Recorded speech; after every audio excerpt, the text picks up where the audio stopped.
ದೆಹಲಿಯಲ್ಲಿ ಬಿಜೆಪಿ ಕಮಾಲ್. ಬಹುತೇಕ ಎಲ್ಲಾ ಸರ್ವೆಗಳಲ್ಲಿ ಕೇಸರಿ ಪಡೆಗೆ ಬಹುಮತ.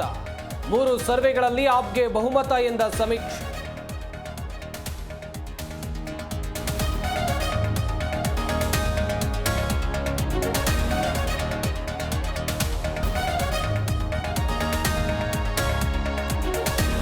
ಕೇಜ್ರಿವಾಲ್ ಪಕ್ಷದ ಹ್ಯಾಟ್ರಿಕ್ ಗೆಲುವಿನ ಕನಸು ಭಗ್ನ.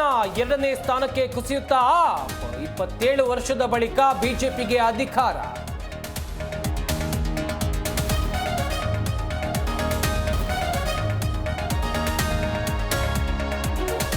ಎಲ್ಲೆಡೆ ಶಾಂತಿಯುತ. 57% ಮತದಾನ. ಮತಗಟ್ಟೆಗಳಲ್ಲಿ 699 ಅಭ್ಯರ್ಥಿಗಳ ಭವಿಷ್ಯ ಭದ್ರ. ಫೆಬ್ರವರಿ 8ಕ್ಕೆ ಚುನಾವಣಾ ಫಲಿತಾಂಶ ಪ್ರಕಟ.